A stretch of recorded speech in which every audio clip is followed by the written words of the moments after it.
আপনার আমি পালাবার মতো কোনো জায়গা পাবো না। এই কারণে আল্লাহ পাক সুবহানাহু ওয়া তাআলা বলতেছেন, বান্দা কিয়ামতের ময়দানে তোমাকে দাঁড় করাইব আমি আল্লাহ। দুনিয়াতে তুমি কয়টা কাজ করছো, ভালো কয়টা খারাপ কাজ করছো, সব কিছু আমি প্রকাশ করে দিব। তুমি মনে করছো দুনিয়া কতদিন আগে সৃষ্টি করছে, অতদিন আগে একটা মানুষ গুনাহের কাজ করছে, এই কথা কি আল্লাহ থেকে মনে আছে নাকি? 30 পারার ভিতরে সূরা নাবার ভিতরে আল্লাহ পাক বলেন, ওয়া কুল্লা শাইইন আহসাইনাহু কিতাবা। আল্লাহ পাক সুবহানাহু ওয়া তাআলা দুনিয়ার মানুষদেরকে ডাক দিয়ে বলেন, এ দুনিয়ার মানুষ সম্প্রদায়রা তোমরা শুনো শুনো, তোমরা 2 দিন আগে কি দিয়ে ভাত খাইছো এই কথা তোমরা বলতে পারো না। 1 মাস আগে কার সঙ্গে কথা বলছো, কি কথা বলছো এটা তোমাদের মনে থাকে না। কিন্তু আমি আল্লাহ পাক কোটি কোটি কোটি কোটি কোটি কোটি কোটি কোটি কোটি কোটি বছর আগে এই দুনিয়াতে যে মানুষ যে কাজটা করছে সেই কাজটাও আমি আল্লাহ গুনিয়া গুনিয়া লিপিবদ্ধ করে রাখছি। সুবহানাল্লাহ। পালানোর জায়গা থাকবে না, গোপন রাখার জায়গা থাকবে না। আল্লাহ পাক সুবহানাহু ওয়া তাআলা বলতেছেন, এ বান্দা কিয়ামতের ময়দানে আমার সামনে দাঁড়াইতে হবে, হাসরের ময়দানে আমার সামনে উপস্থিত হইতে হবে। আমি তোমাদের আমলগুলা ওজন দিব। আপনার আমি যে ভালো আর খারাপ যতটুকু কাজ করছি এটা আল্লাহ ওজন দিবে। হযরত উমর ফারুক রাদিয়াল্লাহু তাআলা আনহু বলতেছেন, আল্লাহ যেহেতু তোমাদের আমলগুলা ওজন দিবেন কিয়ামতের ময়দানে, ওজন দেওয়ার আগে দুনিয়াতে তুমি জীবিত থাকা অবস্থায় একটু তোমার আমলগুলা তুমি ওজন দিয়া দেখো তো, তোমার নেকি বেশি না বদি বেশি? একটা মানুষ রাত্রেবেলা বিছানায় শুয়ে বালিশের উপরে মাথা লাগা যদি চিন্তা করে, আজকে ফজর থেকে রাত 8টা পর্যন্ত আমি কয়টা ভালো কাজ করছি, কয়টা খারাপ কাজ করছি, কয়টা মানুষের উপকার করছে, কয়টা মানুষের ক্ষতি করছে, তাহলে আপনার আমার হিসাব কিন্তু হয়ে যাবে। হযরতে উমর ফারুক বলতেছেন, এ দুনিয়ার মানুষ সম্প্রদায়রা, আল্লাহ পাক তোমার আমলগুলা ওজন দিবে কিয়ামতের ময়দানে।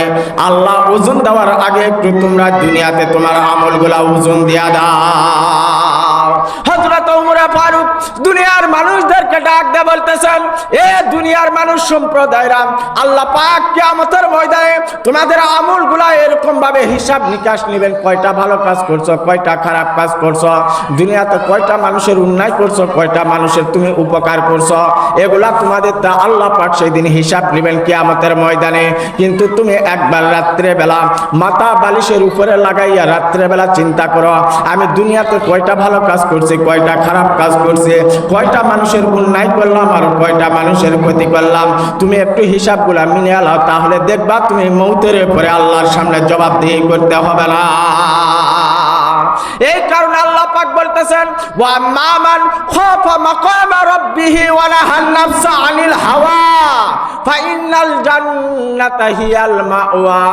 আল্লাহ পাক বলতেছেন, যেই সমস্ত মানুষ, ছেলে হোক মেয়ে হোক, যুবক হোক বৃদ্ধ হোক ছোট বাচ্চা হোক, যে কোনো মানুষ হোক, কিয়ামতের ময়দানে আমার সামনে দাঁড়াইতে হবে, আমার সামনে জবাবদিহি করতে হবে।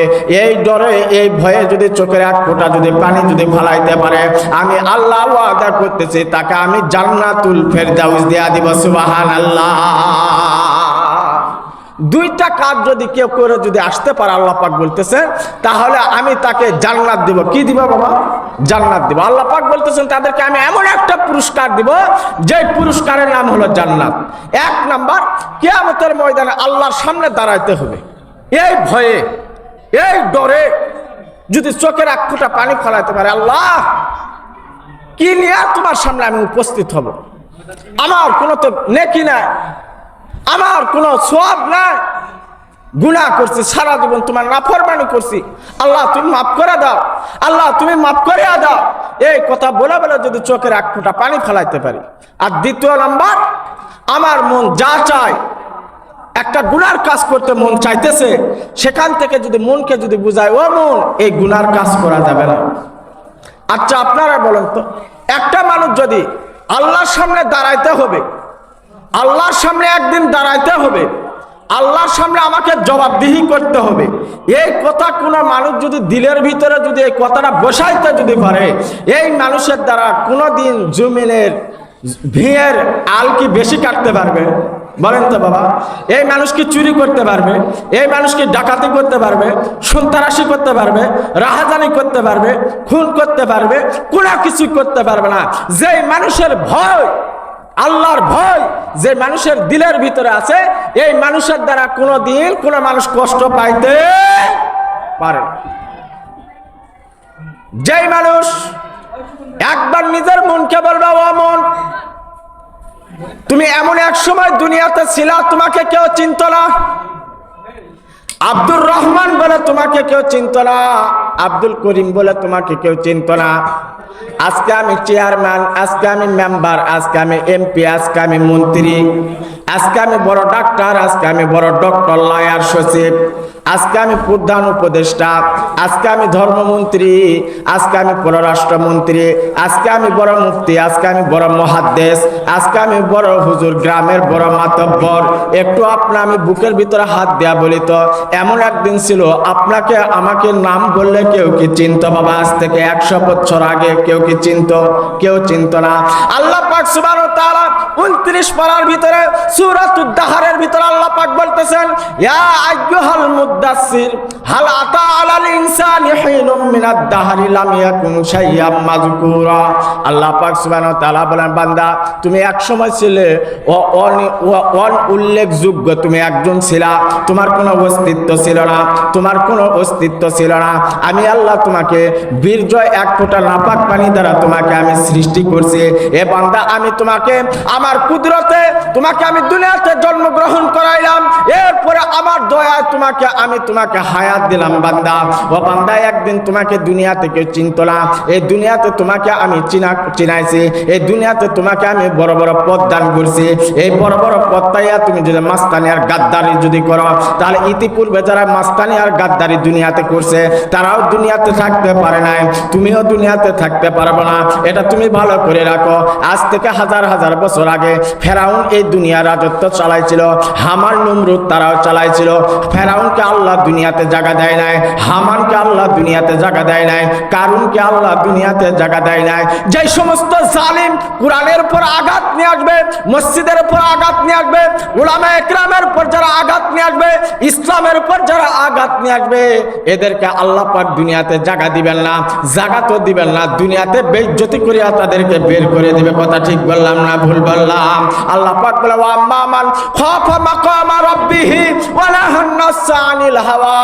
আল্লাহ পাক বলতেছেন, যেই মানুষেরা কিয়ামতের ময়দানে আমার সামনে দাঁড়াইতে হবে, আমার সামনে উপস্থিত হইতে হবে, এই ডরে, এই ভয়ে যদি চোখের এক ফোঁটা পানি যদি বের যদি করতে পারে, আর নিজের মন যা করতে চায় গুনাহের কাজ, সেখান থেকে মনকে যদি ফিরে আনায়, আল্লাহ পাক বলতেছেন, আমি ওয়াদা করলাম তোমাকে আমি জান্নাত দেয়া দিব। সুবহানাল্লাহ।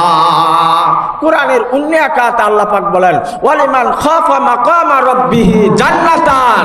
যারা আমার সামনে দাঁড়াইতে হবে, এই ডরে, এই ভয়ে চোখের এক ফোঁটা পানি বের করলো, আমি আল্লাহ তাকে 2টা জান্নাত দিব। সুবহানাল্লাহ।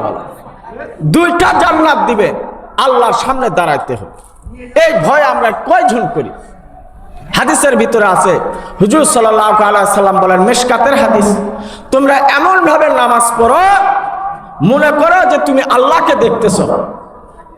যদি এটা তুমি মনে মনে কল্পনা যদি না করতে পারো, তাহলে তুমি এটা মনে করো আমি আল্লাহকে দেখতেছি না, কিন্তু আল্লাহ আমাকে দেখতেছে, আল্লাহ আমাকে দেখতেছে।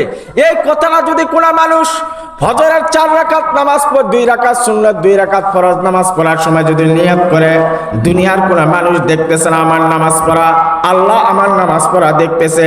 রুকুতে গিয়া যদি বলে আল্লাহ আমাকে দেখতেছে, সেজদাতে গিয়া যদি বলে আল্লাহ আমাকে দেখতেছে, জহরের নামাজ পড়ার সময় যদি মনে মনে বলে আল্লাহ আমাকে দেখতেছে, আসরের নামাজ পড়ার পর যদি বলে আল্লাহ আমাকে দেখতেছে, মাগরিব এশার সময় যদি বলে দুনিয়ার কোনো মানুষ আমাকে দেখতেছে না, আল্লাহ আমাকে দেখতেছে, এই মানুষটা নামাজ পড়ার পরে কোনোদিন সুদ খাইতে পারে না। সুদ খাইতে গেলে তার দিলের ভিতরে ধাক্কা লাগবে, দুনিয়ার কেউ দেখতেছে না, আল্লাহ আমাকে দেখতেছে। ঘুষ খাইতে গেলে তার সে ঘুষ খাইতে পারবে না, কেন তার মনের ভিতরে এই কথা আসবে, দুনিয়ার কোনো মানুষ দেখতেছে না, আল্লাহ আমাকে দেখতেছে। দুনিয়ার সমস্ত মানুষের চোখে ফাঁকি দেওয়া যায়, কিন্তু আমার আল্লাহর চোখে ফাঁকি দেওয়া যায় না। বলেন তো বাবা, যায়? হযরত ইউসুফ পয়গম্বর একজন নবী ছিলেন, যার নাম হযরত ইউসুফ আলাইহিস সালাতু সালাম। কুরআনে কারীমের ভিতরে একটা সূরা আছে, লম্বা সূরা, সূরার নাম সূরা ইউসুফ। আল্লাহ পাক ইউসুফ নবীকে এত সুন্দর করে বানাইছেন। সর্বপ্রথম বেলা আল্লাহ পাক সৌন্দর্যকে সৃষ্টি করছেন। সৌন্দর্যকে সৃষ্টি করার পরে আল্লাহ পাক সৌন্দর্যকে দুই ভাগে বিভক্ত করছেন। আল্লাহু আকবার বলেন। এক ভাগ সৌন্দর্য দিয়া ইউসুফ আলাইহিস সালাতু সালামকে বানাইছেন, আর অর্ধেক এক ভাগ সৌন্দর্য দিয়া আদম থেকে শুরু করিয়া কিয়ামত পর্যন্ত যত মানুষ আসবেন সমস্ত মানুষকে আল্লাহ পাক সৃষ্টি করছেন। সুবহানাল্লাহ বলেন। ইউসুফ নবী এত সুন্দর ছিলেন, এত সুন্দর ছিলেন। ইউসুফ নবীর মতো সুন্দর দুনিয়াতে আর কেউ আসে নাই। মদিনার মহিলারা একবার আপনার আমার নবীর স্ত্রীদেরকে জিজ্ঞাসা করলেন, আমরা তাওরাত কিতাবের ভিতরে পড়ছি আল্লাহ পাক ইউসুফ পয়গম্বরকে এত সুন্দর করে বানাইছে, যত সুন্দর করে দুনিয়াতে আর কোনো মানুষকে বানায় নাই। তো তুমি বলো তো ইউসুফ নবী বেশি সুন্দর না তোমার স্বামী মুহাম্মদুর রাসূলুল্লাহ বেশি সুন্দর? আপনার আমার নবীর স্ত্রী তখন তাদেরকে জবাব দিয়েছেন, এ মদিনার মহিলারা ভালো করে শুনে রাখো, ইউসুফ পয়গম্বরকে আল্লাহ পাক যে পরিমাণ সৌন্দর্য দিয়া এরকম ভাবে বানাইছেন, দুই ভাগ সৌন্দর্য, এক ভাগ ইউসুফ পয়গম্বর আর এক ভাগ দিয়া সমস্ত মাখলুকাত কুল কায়নাত সৃষ্টি করছেন। এই দুই ভাগ সৌন্দর্য একত্রিত করলে যে পরিমাণ সৌন্দর্য হয় তার চাইতে লক্ষ কোটি গুণ বেশি সুন্দর করিয়া আমাদের নবীকে সৃষ্টি করছেন। সুবহানাল্লাহ। শুধু তাই নয়, হুজুর আপনার আমার নবী এই কথা বলছেন, ইউসুফ নবী এত সুন্দর ছিলেন। মিশরের ভিতরে, মিশরের বাসভবনের ভিতরে ইউসুফ পয়গম্বরকে যে সমস্ত মহিলারা দেখার জন্য আসছিলেন, ইউসুফ পয়গম্বরের চেহারার দিকে তাকাইছেন। আর জুলেখা যেই মাত্র বলছেন, প্রত্যেকটা মহিলার হাতের ভিতরে একটা তরবারি দিয়েছিলেন, ছোট ছোট চাকু, আর একটা লেবু দিয়েছিলেন। জুলেখা যেই মাত্র ইউসুফ পয়গম্বরকে ডাক মেছেন, ও ইউসুফ আমার কাছে আসো। ইউসুফ পয়গম্বর যখন জুলেখার দিকে যখন আসতেছিলেন, এই এমত অবস্থায় সমস্ত মহিলাদেরকে জুলেখা বললেন যে তোমরা এখন লেবু কাটো। সমস্ত মহিলারা ইউসুফ পয়গম্বরের চেহারার দিকে তাকাইয়া যেই মাত্র লেবু কাটতেছিলেন, তারা লেবু না কাটে হাত কেটে ফেলছেন। সুবহানাল্লাহ। আপনার আমার নবী বলেন, ওই মিশরের ওই সময় যদি ওই মঞ্চের ভিতরে ইউসুফ পয়গম্বর না হইয়া আপনার আমার নবী যখন যদি উপস্থিত থাকতো, তাহলে ওই সমস্ত মহিলারা লেবু না কাটে, আর তারা তো হাত কেটেছে ইউসুফ পয়গম্বরকে দেখে। আর আমি নবীকে যদি তারা যদি দেখতো, তারা হাত কাটা তো দূরের কথা, তারা কলিজা কেটে ফেলতো। সুবহানাল্লাহ। ইউসুফ পয়গম্বরকে এত সুন্দর করে আল্লাহ পাক সুবহানাহু ওয়া তাআলা বানাইছেন। জুলেখা ইউসুফ পয়গম্বরের সঙ্গে জিনা করবেন, ব্যভিচার করবেন, খারাপ কাজ করবেন, মিলামিশা করবেন। ইউসুফ পয়গম্বরকে সলা কৌশল করিয়া বুদ্ধি করিয়া একবারে জুলেখা যে ঘরের ভিতরে থাকেন 7টা দরজার ভিতর দিয়ে একবারে 7 নাম্বার রুমের ভিতরে ঢুকাইছেন। ঢুকানোর পরে এক একে 7টা দরজার ভিতরে তালা মেরে দিয়েছেন, দরজা বন্ধ করে দিয়েছেন, লক করে দিয়েছেন।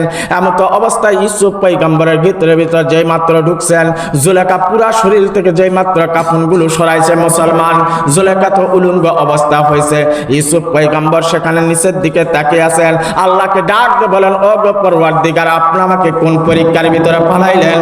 এখান থেকে একমাত্র কেবলমাত্র আপনিই পারবেন আমাকে উদ্ধার করা, দুনিয়ার কোনো মানুষ পারবে না। ইউসুফ পয়গম্বরকে যেই মাত্র খারাপ কাজ করার জন্য জুলেখা প্রস্তাব দিলেন, জুলেখা ডাইরেক্ট বলে দিলেন, জুলেখা যেই মাত্র বললেন, ইউসুফ পয়গম্বর বলতেছে, এই যে তোমার ঘরের ভিতরে ছোট ছোট মূর্তি আছে, মূর্তি। ইউসুফ পয়গম্বর তো আল্লাহ পাকের ইবাদত করতেন, কিন্তু জুলেখা দেবদেবীর ইবাদত করতেন, মূর্তি পূজা করতেন। কিন্তু তখন ইউসুফ পয়গম্বর বললেন, তোমার সাথে যদি আমি দেহ ব্যবসা, দেহ মিলন যদি করি, জিনা ব্যভিচার যদি করি, তাহলে তো তোমার আল্লাহ, তোমার দেবতা তো দেখে ফালাইবে, তোমার আল্লাহর সামনে তুমি জিনা করবে, তোমার থেকে ভয় লাগতেছে না? ইউসুফের কথা শুনে জুলেখার সাথে সাথে তার একটা ওড়না নিয়ে গিয়ে তার যে দেবতা ছিল, ছোট মূর্তি দেবতাকে এরকম ঢাকছে কাপড় দ্বারা। ঢাকার পরে ইউসুফ পয়গম্বরকে বলতেছেন, ও ভাই ইউসুফ শোনো, আমার দেবতা, আমার যিনি প্রভু, আমার যিনি আল্লাহ, তার চোখ আমি কাপড় দ্বারা ঢাকছি, এখন আসো তুমি আমার সাথে খারাপ কাজ করো।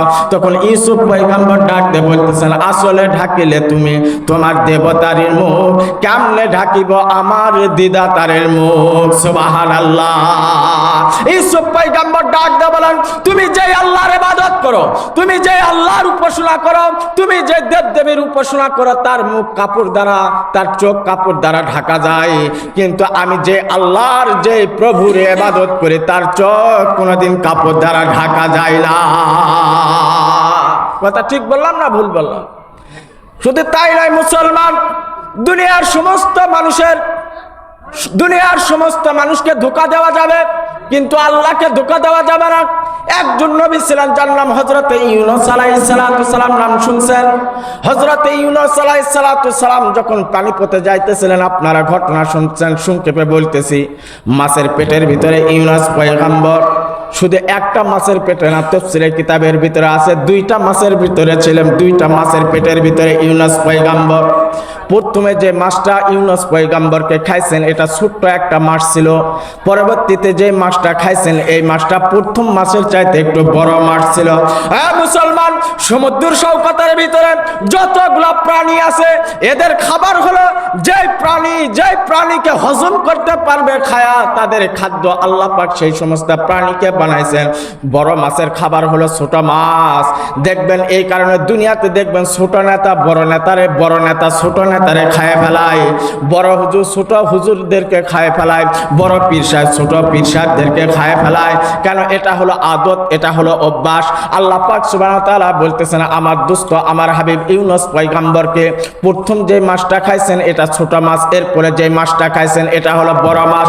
দুই মাছের পেটের ভিতরে ইউনূস পয়গম্বর, গভীর সমুদ্রের পানির নিচে ইউনূস পয়গম্বর। কিন্তু গভীর পানির নিচে পয়গম্বর ইউনূস থাকলে কি হবে? সেখানে আল্লাহ পাক ইউনূস পয়গম্বরের মুখও খোলা ছিলেন, কানও খোলা ছিলেন। আল্লাহু আকবার বলেন, আর জোরে বলেন আল্লাহু আকবার।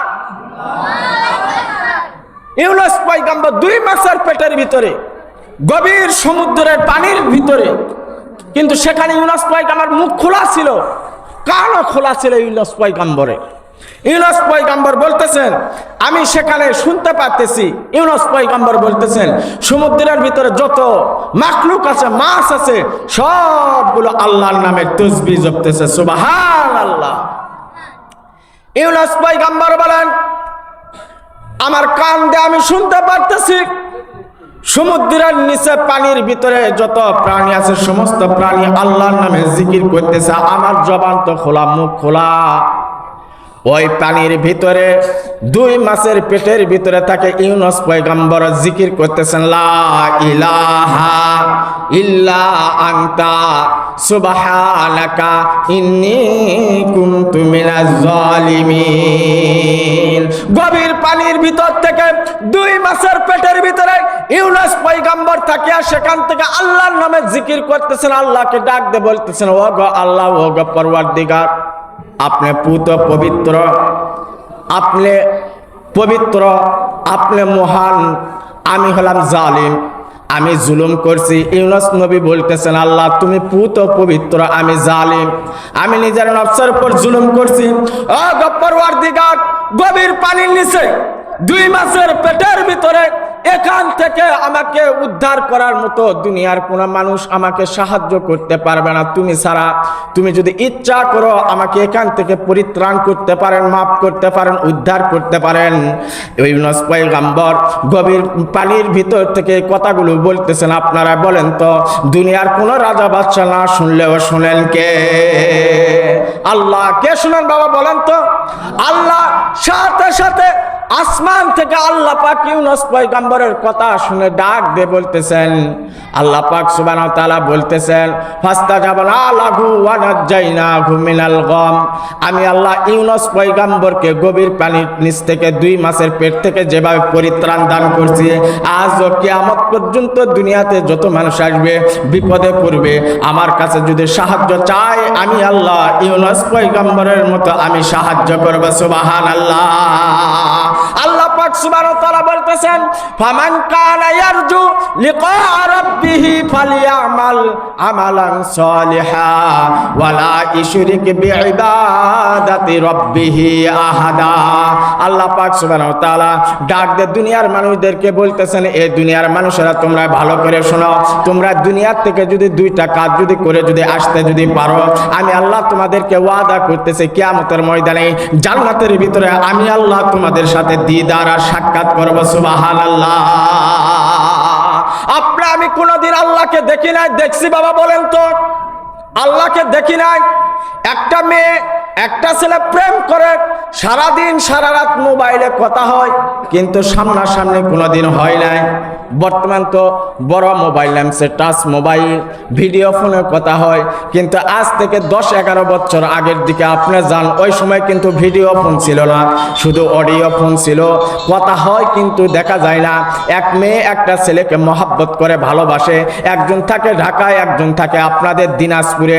আপনারা বলেন তো কথা হয় কিন্তু দেখা হয় না, কিন্তু একজন আরেকজনকে দেখার জন্য পাগল হয়ে যায়। কিন্তু আল্লাহ পাক সুবহানাহু ওয়া তাআলা বলেন, বান্দা দুনিয়ার একটা মেয়ের মহাব্বতের ভিতরে পড়ে যদি দেখার জন্য যদি পাগল হও, মেয়ে তোমাকে তো সৃষ্টি করে নাই, তোমার হায়াতের মালিক নয়, তোমার তো মৌতের মালিক নয়, তোমাকে লাভও করতে পারবে না, ক্ষতিও করতে পারবে না। যেই আল্লাহ আমি তোমাকে বানাইলাম, যেই আল্লাহ তোমার হায়াতের মালিক, যেই আল্লাহ তোমার মৌতের মালিক, সে আল্লাহকে দেখার জন্য কি তোমার জীব কি একবারও চাই না, তোমার মন কি একবারও চাই না? আল্লাহ পাক বলতেছেন, বান্দা তোমরা যদি আমাকে দেখতে চাও, তোমরা যদি আমাকে পেতে চাও, তোমাদের চক্ষু দ্বারা যদি আমাকে যদি দেখতে চাও, আমার দিদার যদি পেতে চাও, তাহলে দুনিয়াতে মাত্র তোমাদের দুইটা কাজ করতে হবে। কয়টা কাজ বাবা বলেন তো? দুইটা কাজ। এক নাম্বার হলো আল্লাহ পাক বলতেছেন, ফামান কানা ইয়ারজু লিকা রাব্বিহি ফালইয়ামাল আমালান সলিহা। আল্লাহ পাক বলতেছেন এক নাম্বার হলো দুনিয়াতে তোমাদেরকে নেক আমল করতে হবে। সুবহানাল্লাহ বলেন। এক নাম্বার আল্লাহ পাক বলতেছেন দুনিয়াতে তোমাদেরকে নেক আমল করতে হবে।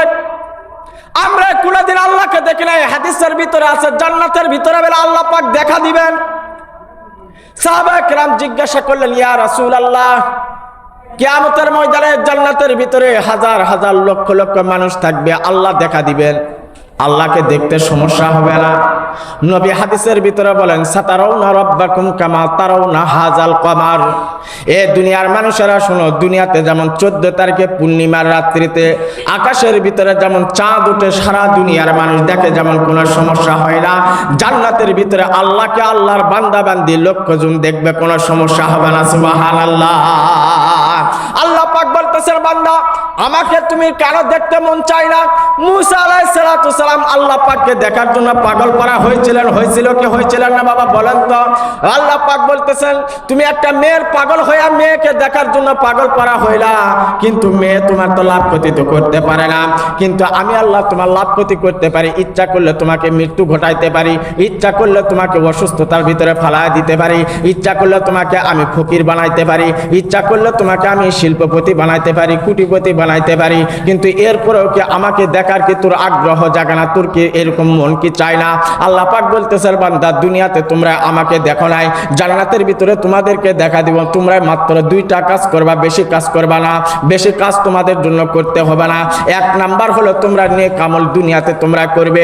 নেক আমল করার দ্বারা শুধু দুনিয়াতে উপকারও হবে না, পরকালেও লাভ হবে। আল্লাহর পয়গম্বর আপনার আমার নবী বলতেছেন, একটা মানুষ যদি নেক আমল যদি করে, সেই মানুষ শুধু জান্নাত পাবে না, মৌতের পরে তার লাভ হবে না, দুনিয়াতেও লাভ হবে। একটা ঘটনা বললে আপনারা বুঝতে পারবেন দুনিয়াতে নেক আমল দ্বারা আবার কি লাভ হয়। নূহ পয়গম্বরের নাম শুনছেন না বাবা বলেন তো? নূহ নবীর নাম শুনছেন নি? হযরত নূহ আলাইহিস সালাতু ওয়াস সালাম তার কওমের মানুষদেরকে যখন ইসলামের জন্য দাওয়াত দিলেন, একত্ববাদের যখন দাওয়াত দিলেন, হযরত নূহ আলাইহিস সালাতু ওয়াস সালামের কওমের মানুষেরা নূহ পয়গম্বরের কোনো কথা শুনলেন না। নূহ পয়গম্বরের উল্টা আরো বিরুদ্ধে তারা কথা বলতে লাগলেন। নূহ পয়গম্বরকে কিভাবে মারা যায়, হত্যা করা যায়, দুনিয়ার থেকে বিদায় করে দেওয়া যায়, তারা ষড়যন্ত্র চালাইলো। হযরত নূহ পয়গম্বর আল্লাহর কাছে বদদুয়া করলেন। আল্লাহ নবীদের দোয়া 100-100 কবুল করেন, আবার বদদুয়া 100-100 আল্লাহ পাক কবুল করেন।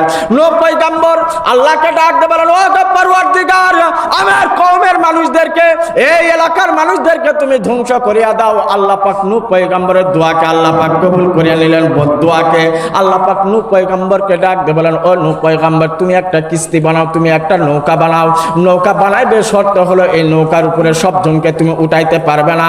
তোমার উপরে যারা ঈমান নিয়ে আসছে, তোমাকে যারা বিশ্বাস করে, আমি আল্লাহকে যারা বিশ্বাস করে, তাদেরকে শুধুমাত্র কেবলমাত্র তোমার নৌকার উপরে তুমি উঠাইবা, বাদ বাকিগুলাকে তুমি উঠাইবে না।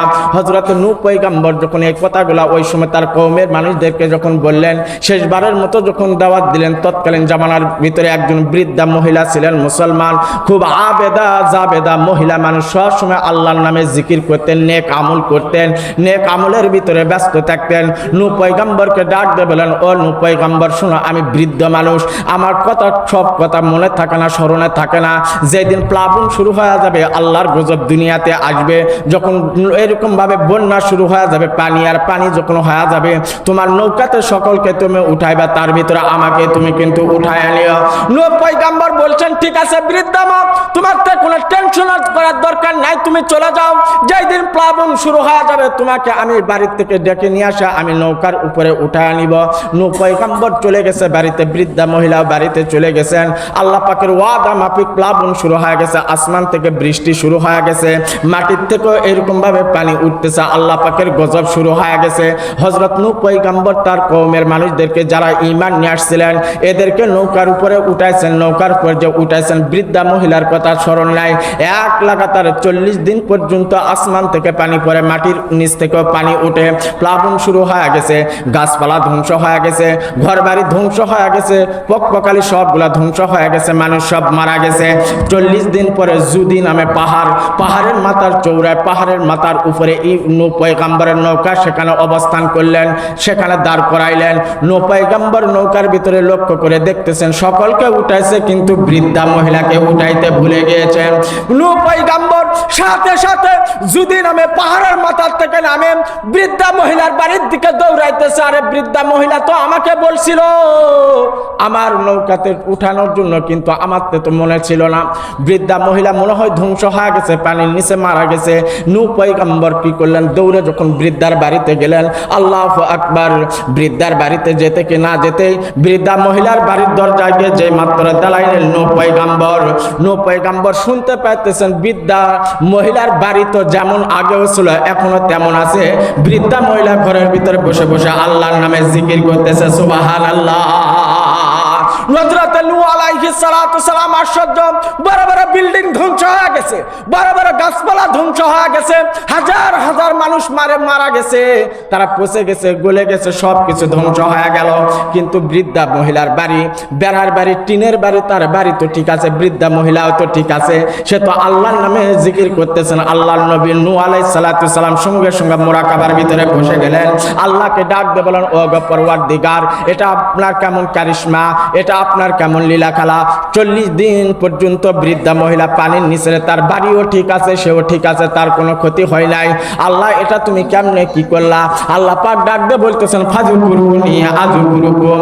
ও আমার নূহ পয়গম্বর, এটা হলো ফাযকুরুনি আযকুরুকুম, যে বান্দা বান্দি আমাকে দুনিয়াতে সবসময় স্মরণ করবে, আমি আল্লাহ তাদেরকে সবসময় স্মরণ করব, সুবহানাল্লাহ।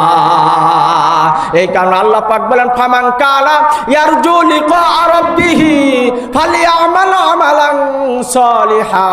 আল্লাহ পাক বলতেছেন, তোমাদেরকে 1 নাম্বার কাজ করতে হবে, আমার দিদারা সাক্ষাৎ যদি পেতে চাও, সেটা হলো 1 নাম্বার হলো নেক আমল। নেক আমল করার দ্বারা শুধু আখিরাতে লাভ হয় না, দুনিয়ার জিন্দেগিতে লাভ হয়। সকলে বলেন না সুবহানাল্লাহ। আর 2 নাম্বার আল্লাহ পাক বলেন, ওয়ালা ইউশরিক বিইবাদাতি রাব্বিহি আহাদা। আল্লাহ পাক ডাক দিয়ে বলেন, 2 নাম্বার কাজ হলো শিরিক মুক্ত ইবাদত করতে হবে, শিরিক করা যাবে না। শিরিক মানে আল্লাহর সাথে কাউকে শরীক করা যাবে না। অর্থাৎ আল্লাহ কুল হুয়াল্লাহু আহাদ, আল্লাহুস সামাদ, লাম ইয়ালিদ ওয়া লাম ইউলাদ ওয়া লাম ইয়াকুল লাহু কুফুয়ান আহাদ। আল্লাহ এক, আল্লাহ অদ্বিতীয়, আল্লাহতে কোনো ছেলে নাই, কোনো মেয়ে নাই, আল্লাহতে কোনো বিবি নাই, আল্লাহতে কোনো আত্মীয় স্বজন নাই, আল্লাহতে কোনো কিছু নাই। আল্লাহ বেনিয়াজ, আল্লাহ এক, এই কথা বিশ্বাস করতে হবে। আল্লাহর সাথে কাউকে শরীক করা যাবে না। যেমন অনেক মানুষ আছে দু তিনটা খোদা মানে, আল্লাহ মানে। হিন্দুরা বড় গাছ পাইলে সেটাকেও আল্লাহ বলে তারাই মানে, মূর্তি পূজা করে, সূর্য পূজা করে, চন্দ্র পূজা করে। আল্লাহ পাক বলতেছেন 1 নাম্বার তোমাদেরকে নেক আমল করতে হবে, 2 নাম্বার শিরিক করা যাবে না। হুজুর আকরাম সাল্লাল্লাহু আলাইহি সাল্লামের একজন সাহাবী যার নাম হযরতে আবু যর গফারি রাদিয়াল্লাহু তাআলা আনহু, ওনাকে বলতেছেন এ শোনো, তোমাকে যদি হত্যা করা হয়, তোমাকে যদি শুলিতে চড়ানো হয়, তোমাকে যদি আগুনের ভিতরে নিক্ষেপ করা হয়, এরপরেও তোমাকে যদি বলা হয় আল্লাহর সাথে শরীক করে, তুমি কাউকে শরীক করবে না, আল্লাহর সাথে তুমি কাউকে শরীক করবে না। গ্রাম্য একজন সাহাবী, গ্রামের মানুষ আল কাটে, গ্রামের মানুষ ঠিক মতন কথা বলতে পারে না, ভালো ভাষা বলতে পারে না। গ্রাম্য একজন সাহাবী আপনার আমার নবীর নিকটে আসলেন, আসার পরে নবীকে বলতেছেন ইয়া রাসূলুল্লাহ, ইয়া হাবিবাল্লাহ, আপনি আমাকে এমন একটা আমল শিক্ষা দেন যে আমল করিয়া আমি যেন জান্নাত পাইতে পারি। সুবহানাল্লাহ। আসে বলতেছেন ইয়া রাসূলুল্লাহ, এমন একটা আমল আমাকে শিখায় দেন যে আমল করলে আমি আল্লাহ পাকের দিদার আর সাক্ষাৎ পাবো, আল্লাহর জান্নাত পাবো, এরকম একটা আমল দেন।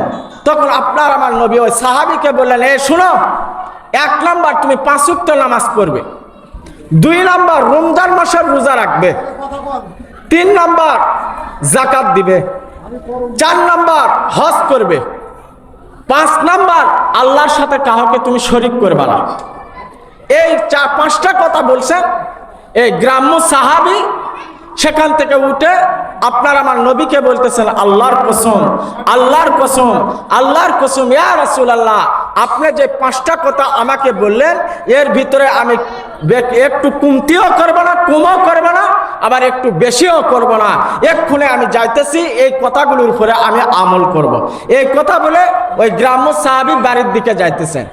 আপনার আমার নবী উপস্থিত সাহাবীদেরকে বলতেছেন এ সাহাবীরা, তোমরা যদি দুনিয়াতে কোনো জান্নাতি মানুষকে যদি দেখতে চাও তাহলে এই মানুষের দিকে তাকাও, ইনি হলো জান্নাতি মানুষ। সুবহানাল্লাহ, সুবহানাল্লাহ জোরে বলে সুবহানাল্লাহ, জান্নাতি মানুষ।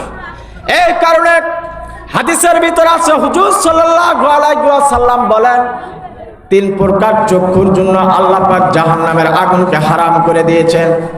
তার ভিতরে 1 নাম্বার চোখ হলো ওই সমস্ত চোখ, যেই সমস্ত চোখ কিয়ামতের ময়দানে আল্লাহর সামনে দাঁড়াইতে হবে, এই ডরে এই ভয়ে যে চোখ দিয়ে 1 ফোঁটা পানি পড়ে, ওই চোখের জন্য ওই ব্যক্তির জন্য আল্লাহ পাক জাহান্নামকে হারাম করে দেয়। সুবহানাল্লাহ। এই কারণে আল্লাহ পাক সুবহানাহু ওয়া তাআলা বলতেছেন ও বান্দা, এ দুনিয়ার মানুষেরা, তোমরা এক সময় দুনিয়াতে ছিলে না, বর্তমান আছো, তোমরা ভবিষ্যতে তোমরা থাকবে না। এ বান্দা, তোমরা কোনোদিন আমাকে তো দেখো না, যদি আমাকে যদি দেখতে যদি চাও, আমার দিদার আর সাক্ষাৎ যদি পেতে চাও, তাহলে তোমরা দুনিয়াতে তোমরা 2টা কাজ করবা। আজকে করিমপুর মাদ্রাসাতে আপনারা আসছেন শীতের মৌসুমে ওয়াজ শোনার জন্য, অনেক কষ্ট করে আপনারা 2টা কাজ নিয়ে যান, তাহলে আল্লাহকে আপনারা দেখতে পারবেন, জান্নাতের ভিতরে কোনো সমস্যা হবে না। 1 নাম্বার হলো নেক আমল, 2 নাম্বার হলো আল্লাহর সাথে কাউকে শরীক করা যাবে না। এই 2টা কাজ আমি ঠিক মতন করতে হবে, তাহলে আল্লাহ পাক ওয়াদা করছেন জান্নাতের ভিতরে আপনার আমার সঙ্গে দিদার করবেন। সুবহানাল্লাহ। কোরআনে কারিমের ভিতরে আল্লাহ পাক অন্য এক আয়াতে বলেন ইয়া আইয়ুহাল্লাযীনা আমানুত্তাকুল্লাহ, আল্লাহ পাক বলতেছেন এই ঈমানদারেরা তোমরা আল্লাহকে ভয় করো। আল্লাহ পাক কোরআনের কিছু জায়গাতে শুধু মুশরিকদেরকে লক্ষ্য করে কথা বলছেন, কোরআনের কিছু জায়গা আছে শুধু আল্লাহ কাফেরদেরকে লক্ষ্য করে কথা বলছেন, কোরআনের কিছু জায়গা আছে শুধু ইহুদিদেরকে লক্ষ্য করে কথা বলছেন, কোরআনের কিছু জায়গা আছে শুধু আল্লাহ পাক সেখানে এইরকম ভাবে মুশরিকদেরকে লক্ষ্য করে কিছু কথা বলছেন। কোরআনের কিছু এমন কিছু জায়গা আছে যেখানে আল্লাহ পাক শুধু মানব জাতিকে লক্ষ্য করে কথা বলছেন, আবার কোরআনের কিছু জায়গা আছে শুধু ঈমানদারদেরকে লক্ষ্য করে কথা বলছেন। আল্লাহ পাক সুবহানাহু ওয়া তাআলা বলতেছেন ইয়া আইয়ুহাল্লাযীনা আমানুত্তাকুল্লাহ, হে ঈমানদাররা তোমরা আল্লাহকে ভয় করো। এরপরে আল্লাহ পাক বলতেছেন ওয়াল তানজুরু নাফসুম মা কদ্দামাত লিগাদ, আগামী দিনের জন্য অর্থাৎ মৌতের পরে কবরের জন্য, ফুলসিরাতের জন্য, হাসরের মাঠের জন্য তুমি কি পাঠাইলা, তুমি কি সঞ্চয় করলা। আজকে আমি এই যে ধান কাটলাম 6 মাসের জন্য চাল করে নিছি কি নিছি না বলেন তো? 1 বছরের জন্য টাকা গচ্ছিত করি, এই টাকা দ্বারা আমি আলু লাগাইবো, এই টাকা দ্বারা আমি ধান লাগাইবো। আমরা 1 বছরের খাবার আমি মজুদ করে রাখি, ভবিষ্যতের জন্য আপনি আমি অনেক কিছু কল্পনা জল্পনা করে রাখি। আল্লাহ পাক সুবহানাহু ওয়া তাআলা বলতেছেন, বান্দা কোটি কোটি কোটি কোটি বছর যে জায়গাতে তোমাকে থাকতে হবে, তাহলে সেই জায়গার জন্য তুমি কি পাঠাইলা, তুমি কি সঞ্চয় করলা? ওয়াল তানজুরু নাফসুম মা কদ্দামাত লিগাদিন ওয়াত্তাকুল্লাহ। এ বান্দা, কিয়ামতের ময়দানের জন্য তুমি কি সঞ্চয় করলা, তুমি কি কামাই করলা?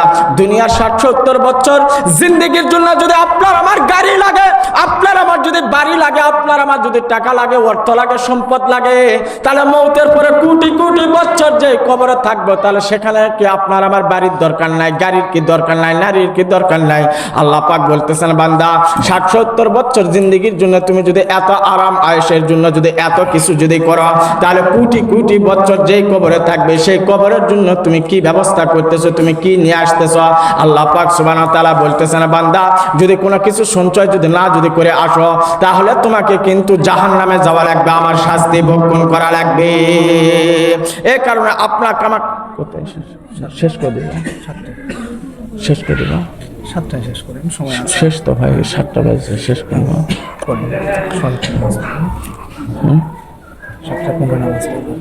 7টায় শেষ করবো। আচ্ছা, আল্লাহ পাক আমাদের সকলকে যে কথাগুলো বললাম, এই কথার পর আমল করার তৌফিক দান করুন। সকলে বলে আল্লাহুম্মা আমিন। ওয়া আখিরুদ দাওয়ানা আলহামদুলিল্লাহি রাব্বিল আলামিন। আসসালামু কামা রাব্বায়ানি সগীরা। ইয়া আল্লাহ, একবার দয়াল নজরে তাকা দেখো গো মাওলা, মহিউস সুন্নাহ হাফেজিয়া কওমি মাদ্রাসার উদ্যোগে ওয়াজ মাহফিলে ইয়া আল্লাহ, আমরা কতিপয় তোমার গুনাহগার বান্দা বান্দি মাগরিবের নামাজের পরে তোমার আলিশান দরবারে দুকোনো হাত তুললাম মাওলা। ইয়া আল্লাহ, তুমি তো অন্তর্যামী মাওলা, অন্তরের খবর জানো মাওলা। ইয়া আল্লাহ, দয়া মায়া করে আমাদের প্রত্যেকের মনের আশা আকাঙ্ক্ষা গুলোকে আপনি কবুল আর মঞ্জুর করে আনিন মাওলা। ইয়া আল্লাহ ইয়া রাহমার রাহিমিন, আজকের এই মাহফিলে যারা টাকা দিয়া, বুদ্ধি দিয়া, শ্রম দিয়া যারা সহযোগিতা করছেন মাওলা, প্রত্যেকের জিন্দেগির গুনাহগুলোকে তুমি মাফ করিয়া দান। ইয়া আল্লাহ, করমপুরে মাদ্রাসাকে আপনি কিয়ামত পর্যন্ত কবুল করে আনিন মাওলা। ইয়া আল্লাহ, আজকের এই মাহফিলে যারা ইয়া আল্লাহ ওয়াজ শোনার জন্য যারা আসছেন, যারা আসতেছেন, সকলের জিন্দেগির গুনাহগুলো মাফ করিয়া দিন মাওলা। ইয়া আল্লাহ, মাইকের আওয়াজ যত দূর পর্যন্ত যাইতেছে মাওলা, এত দূর পর্যন্ত যত কবর আছে সমস্ত কবরের আযাবকে মাফ করিয়া দিন মাওলা। ইয়া আল্লাহ, বিশেষ করে কিয়ামতের কঠিন ময়দানে, হাসরের ময়দানে যেদিন সমস্ত মানুষ ইয়া নাফসি ইয়া নাফসি বলতে থাকবে মাওলা, সেই দিন আমাদের প্রত্যেকের জন্য আজকে এই করমপুর মাদ্রাসার মাহফিলটা আমাদের জন্য নাজাতের জরিয়া বানায় দেন।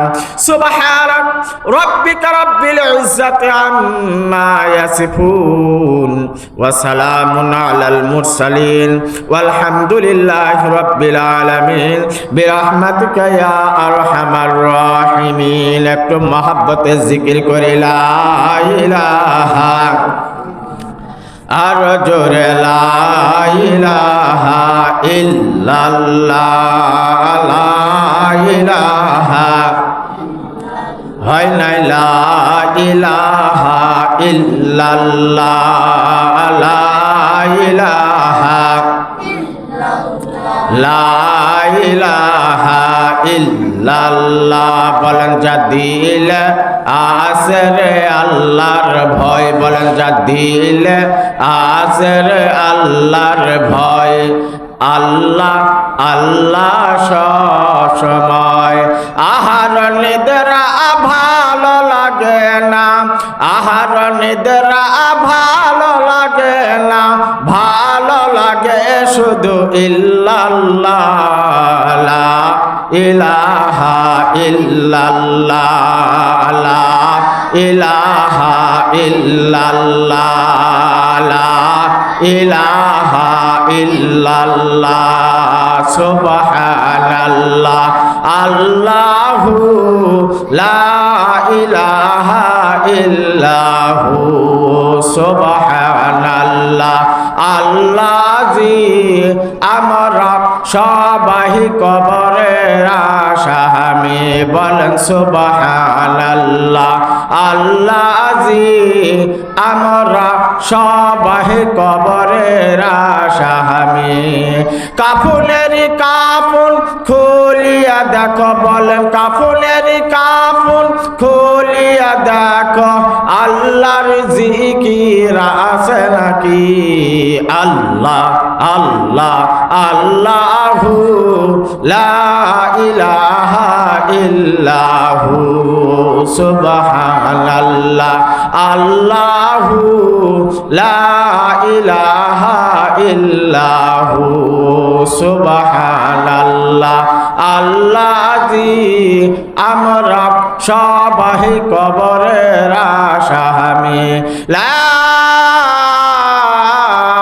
ইলাহা ইল্লাল্লাহু মুহাম্মাদুর রাসূলুল্লাহ সকলে বলুন সাল্লাল্লাহু আলাইহি ওয়াসাল্লাম ঐতিহ্যবাহী মুহিউস সুন্নাহ হাফেজিয়া কওমিয়া মাদ্রাসা এন্ড নুরানি একাডেমির উদ্যোগে ওয়াজ মাহফিলের সম্মানিত সভাপতি সাহেব ও হযরত উলামায়ে কিরাম মুরব্বিয়ান আইজাম ও বরাদারান ইসলাম আলহামদুলিল্লাহ আল্লাহ পাকের দরবারে লাখ কোটি শুকরিয়া যে আল্লাহ তাবারক তাআলা আপনাকে আমাকে দয়া মায়া করে সুস্থ রেখে দুনিয়ার বিভিন্ন ধরনের ফিতনা ফাসাদ গুনাহের কাছ থেকে আলাদা করে এক জান্নাতি মজমার ভিতরে এসে বসে কোরআন হাদিসের কিছু কথাবার্তা শোনার এবং বলার জন্য যে আল্লাহ তাবারক তাআলা আপনাকে আমাকে তৌফিক দান করলেন সে আল্লাহ তাবারক তাআলার দরবারে সকলে দিলতে শুকর আদায় করে আলহামদুলিল্লাহ আরো জোরে বলতে হবে এই জবান কে দিয়েছেন বাবা কে দিয়েছেন বলেন আল্লাহ জবান কে দিয়েছেন আল্লাহ তা আল্লাহর দেওয়া জবান দেওয়া আল্লাহর কথা উচ্চারণ করব কৃপণতা করা যাবে কৃপণতা করা যাবে না এই কারণে আমরা আবারও একবার দিলতে শুকরিয়া আদায় করি সকলেই বলে আলহামদুলিল্লাহ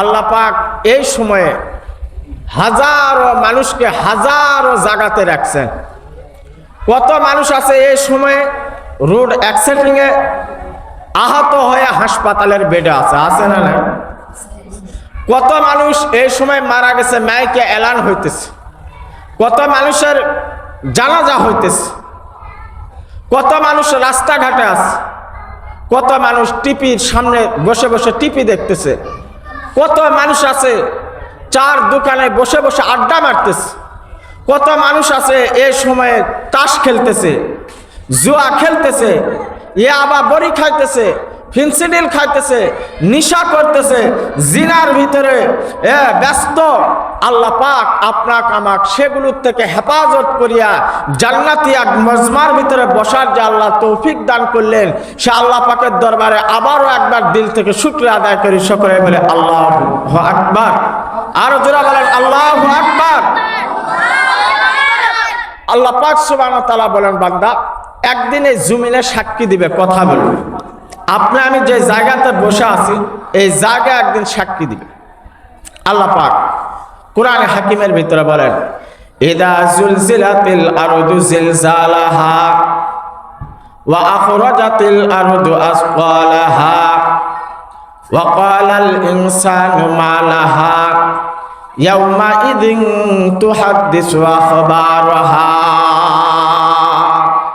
একদিন জমিনের বাক্সটি আল্লাহ পাক খুলে দিবে সেই দিন জমিন কথা বলতে থাকবে জমিনে বলবে আল্লাহ তোমার এই বান্দা আমার বুকের উপর বসে তাস খেলছে তোমার এই বান্দা আমার বুকের উপর বসে নিশা করছে তোমার এই বান্দা আমার বুকের উপরে শুয়া শুয়া জিনা ব্যভিচার করছে সুদি কারবার করছে ঘুষের কারবার করছে এই জমিন আপনার আমার বিপক্ষে সাক্ষী দিবে এই জমিন আবার আপনার আমার পক্ষে সাক্ষী দিবেন আল্লাহ তোমার এই বান্দা আমার বুকের উপর বসে কুরআনে কারীম তেলাওয়াত করছে তোমার এই বান্দা আমার বুকের উপর বসে তোমার নামের জিকির করছেন তোমার হাবিবের উপর দরুদ শরীফ পাঠ করছেন আল্লাহ আমার বুকের উপর বসে তোমার বান্দা তোমার বান্দি কোরআন হাদিসের কথাবার্তা শুনছেন এই জমিন আপনার আমার পক্ষে এবং বিপক্ষে সাক্ষী দিবে।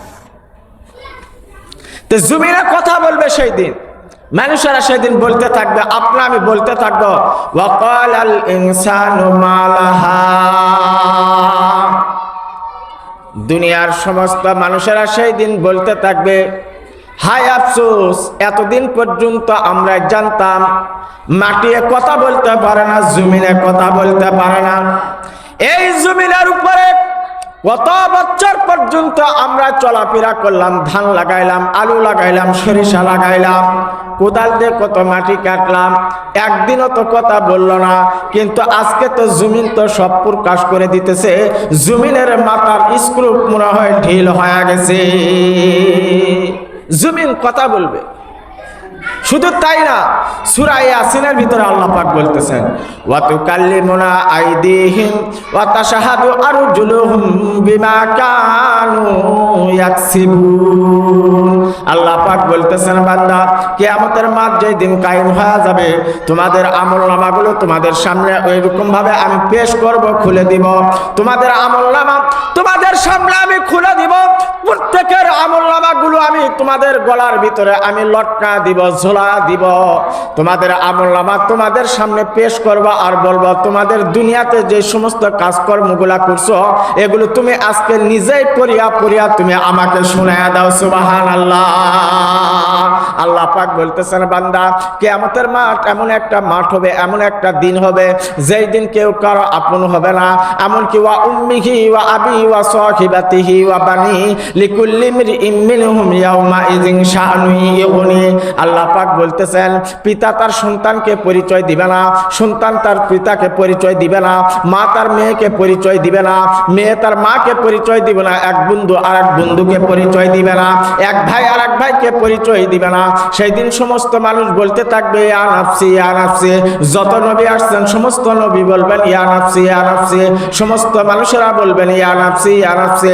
আল্লাহ পাক বলতেছেন, বান্দা, কিয়ামতের ময়দানে, কঠিন হাসরের ময়দানে আমি আল্লাহ পাক সুবহানাহু ওয়া তাআলা তোমাদের আমলনামাগুলো যখন তোমাদের সামনে যখন তুলে ধরব, তোমাদের গলায় যখন লটকা দিব আর তোমাদেরকে যখন পড়তে যখন দিব, তখন তোমরা পড়তে থাকবে। সেই দিন তুমি মিথ্যা কথা বলবে, জাহান্নামের আগুন দেখে, আমার শাস্তি দেখে তুমি মিথ্যা কথা বলবে। আমি নামাজ পড়ছি, নামাজ না পড়েও নামাজ পড়ার কথা বলবা, রোজা না রাখেও রোজা রাখার কথা বলবা, হজ না করেও হজ করার কথা বলবা, যাকাত না দিয়েও যাকাত দেওয়ার কথা বলবা। মানুষের উপর জুলুম অত্যাচার করার পরও তুমি সেই দিন মিথ্যা কথা বলবা, আমি জুলুম অত্যাচার করি নাই। আমি আল্লাহ তোমার মুখের ভিতরে তালা লেগে দিব। ওয়া তুকাল্লিমুনা আইদিহিম ওয়া তাশহাদু আরজুলুহুম বিমা কানু ইয়াকসিবুন। আল্লাহু আকবার।